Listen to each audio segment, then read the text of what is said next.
My name is David Ferrier and I'm a multiple international award-winning professional speaker. And welcome to the Davo Show. And I'm lucky enough to be sitting with Sorrel Coward, who is a trans priest. And we're going to be talking about gender, and we're going to be talking about trans and what it's like for him. And let's get on the way, hey? Her. Her. Okay. Sorry. That was an accident. Fuck. Sorry. Let's remember the pronouns. Yes. So you're a psychologist. A mental health social worker. Mental health social worker, sorry. I believe that you are a man who identifies as a woman. Is it mean for me to call you a man? It's upsetting. Because I don't want to upset you, I'm going to call you Sorrel. That's all I can really ever demand of anyone is just the simple respect of my name. Yeah, and I'm happy to give that. Do you believe that you can get pregnant? Excuse me? There are a lot of trans men in America that are stating that they can get pregnant, and they are having a huge debate on it in America and the UK. I suppose it's a ridiculous question. It's delusional. You find it delusional and ridiculous, yeah. And so do I. There are two genders, male and female, and that's biological. And scientific, yeah. And scientific. What would you think if I said to you, I am Xena Warrior Princess, and I dressed up like Xena Warrior Princess, and I believed that I was Xena Warrior Princess, and I wanted to be called Xena from now on? We need to do a little bit of medical work on you for that to happen. I think so. I think I'd need a lot of medical work. We have vocabulary to describe genders. We have male, we have female. However, in America, there's 100 different genders now, and they're the leaders in this. And there's a few that are basic, which is transgender, transsexual, gender identity, gender queer, multi-gender, gender non-conforming, two-spirit people, non-binary, and gender fluid, which means you can go from male to female or transsexual to whatever you want to be, and you can do that within 24 hours. And it's confusing. Do you find it confusing at all?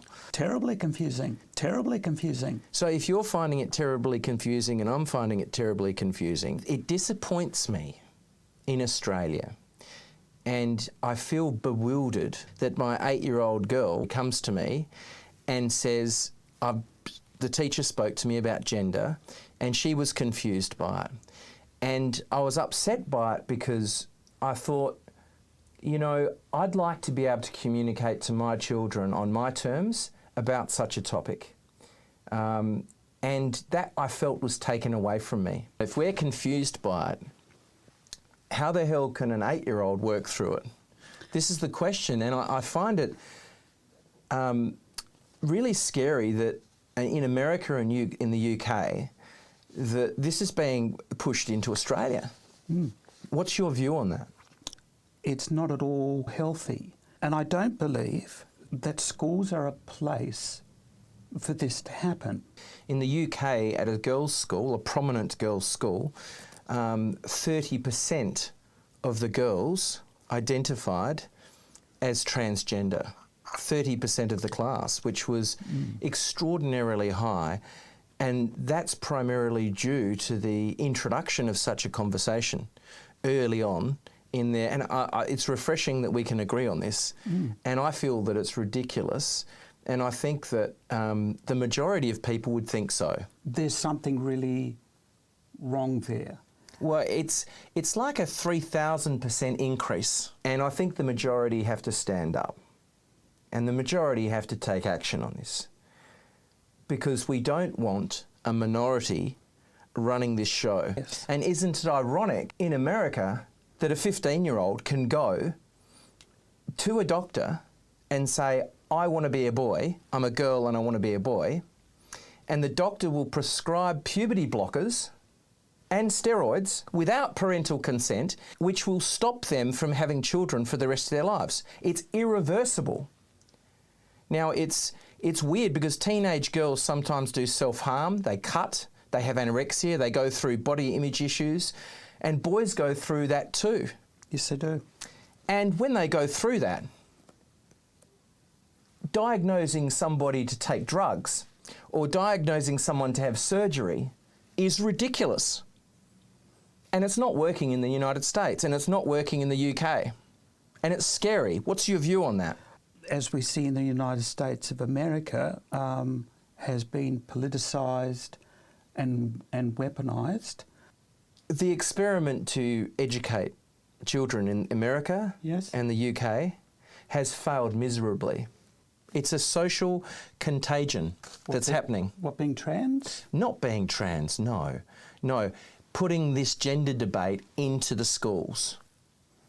You know, if people want to be trans like yourself, I have a lot of respect for the courage you have, and I think it's admirable, and I think that there are people that are making really good impacts in the community. I don't believe that a 16-year-old can actually make life-changing Absolutely decisions. not. I totally agree. I mean, I was molested as a child, and when I was a little boy, and the first male orgasm I experienced was down my throat. Now, I didn't actually know what was going on. I came from a great family, and I was groomed. So I was set up for it. I was groomed, the person befriended me. And so when I was told that I'd been molested, I made it mean that I had to protect myself. I made it mean that I'm stupid and gullible. I made it mean that I can't be vulnerable. And I made it mean that I had to stay in control. And through my active participation and self-love of personal development, I was able to work through that thoroughly when I was 35, and I'm 54 now. I like being vulnerable. I get triggered sometimes. Stupid and gullible sometimes triggers me, but I like to be vulnerable. I like to be self-expressed, and I'm able to be out of control. But a 15-year-old can't work through that. No. No, I would The agree with dramas and the trauma that a child has through any sort of childhood trauma usually comes out later in life if they dig deep and they're able to separate what happened to them in the past and who they are now. that. And who I'm being now is self-expressed, and I'm being committed to the safety of children and the protection of children in schools in Australia. You were molested by a priest. Yes, I was. How old were you when you dealt with that effectively and completely cleaned that up? Were you in your 30s? No, that's something I'm still working through. Something you're still working through. Yeah. And that's the point I'm making. You know, a 15-year-old needs time to work through their identity of who they think they are. And 80% of people that have a gender problem in their teens or as a child, 80% of them flow through, if untouched, they flow through into their assigned gender from birth. 80%. Now, some of them end up to be gay, and that's fine, and some of them end up to be lesbian. Most end up heterosexual, and some of them end up trans. Indeed. I had a friend of mine, a girlfriend of mine, that I used to hang around with from when I was 5 years old to about 12, and she was a total tomboy. She didn't want anything to do with girls, nothing to do with girls at all. She didn't want to play with girls, she didn't want to wear dresses, she didn't want to do anything. Now she has 3 children, and she's happily married. What's going to happen to that girl if someone says, oh yeah, you're a boy, let's put you on puberty blockers? 15-year-old kids should not make decisions on whether or not they can take puberty blockers or drugs to change their gender. They should not be doing that. And the funny thing is that when a teen says to a doctor or a psychologist or a paediatrician that they are a particular gender, in America they have to affirm it. And that is coming to Australia, that you need to affirm their gender and say, yes, you are actually not a boy, you are a girl. And I find that to be quite ridiculous. If someone comes to you and says, oh, I'm anorexic and they're really skinny and I'm fat, you don't say, yes, you're really fat. You don't, you start going into mental health. Yes. And that's medicine. It's like if somebody comes to you with, I'm a boy, but I want to be a girl, or I'm a girl and want to be a boy, the first step should be to actually diagnose what's going on. If a child came to you with anorexia and said that they're too fat, you wouldn't affirm that. You wouldn't say, yes, you are too fat.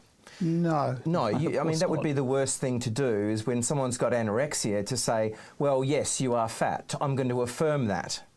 But in America, if somebody comes to you and they say, I'm a boy, but I think I'm a girl, then they have to affirm it. The psychologists do, and the paediatricians have to affirm that. And they ask the parents to affirm it as well. If you don't affirm it, they could commit suicide. If you don't affirm it, you're going to damage your child. Now, when somebody's got anorexia, what do you think the best treatment of that condition is? A condition like anorexia is something called body dysmorphic disorder. Would you treat them with drugs? Anorexia nervosa. You wouldn't? No. Would you treat them with surgery? No, you wouldn't. No. Would you treat them with counselling? Would you treat them with social work? There are a number of mental health conditions that I have to rule out. These include ruling out psychosis, ruling out body dysmorphic disorder, ensuring that the gender incongruence isn't a product of an autistic obsession, and all those things, and a personality disorder. Now, 48% of trans youth have attempted suicide. 48% of trans youth have attempted suicide. The suicide rate in teen trans is extremely high, and the federal government need to understand these statistics before they start putting things into public schools, like teaching gender and teaching trans. If you want this to have an impact in Australia, I would like you to subscribe. What I'm committed to is putting this into the community as a debate and have the majority, like you and I, talk about this. My gay friend, whom I'm one of my best friends, you know, we drink a lot of wine together and have a laugh. Yeah. But he said, I said, mate, you just got to give up smoking, because he was talking about other health aspects and losing weight, and I said, look, smoking is the one that you really got to give up. And he said, well, it doesn't really matter, because if I die, I haven't got any children. No one would care. I've heard that comment many times. Have you heard that comment? Yeah, I have. It's sad. It speaks of a deeper sadness for trans people when they come out younger. Some of those relationships cannot and may not yield children. So there's also that effect, and then also a consequence of hormone therapy is that it tends to make most people sterile. Yes. Yes, it does. Tends to make most people sterile. It's not only irreversible, it's unethical. And I'm here to represent the majority. Now, in the UK and America, it's like an experiment that's happened with trans. You know, you get 30% of a prominent school that has women, teenage girls, wanting to be men and getting puberty blockers and getting steroids. And I feel that Nazi Germany, they sterilised over 100,000 people. Over 100,000 people. It's going to be much bigger than that. It's going to be much bigger than that in the United States. And you're talking about suicide, there's going to be a lot of women committing suicide because they can't have children and they've had these puberty blockers and they feel that they've destroyed their lives. Making an association between Nazi Germany, sterilisation and the trans community, I find quite offensive. It's not the trans, it's the gender and putting it into schools. And same with the men, because the men, the teenage boys that want to be women, they've got the same thing happening. They can't have They can't have children. So before you transition, it's important to make sure that you give sperm. Yes. I think that analogy isn't saying trans people are really bad. I'm just saying this is what's happening. This is what's happening in America, this is what's happening in UK, and it's coming to you in Australia. And we had a buffer zone with COVID. We had a buffer zone with COVID because we were 2 weeks out from COVID. We were able to put systems and processes in place to protect the whole population. We have an opportunity now to do the same. And you mark my words, we have an opportunity to put systems and processes in place and talk to the Australian government and see if there's actually someone in the Australian government that will show leadership around this and make sure that this doesn't happen in Australia. And if we don't do what we did with COVID, it'll create a huge drama, and it will destroy lives, and it will destroy families, and irreversible drugs will be taken.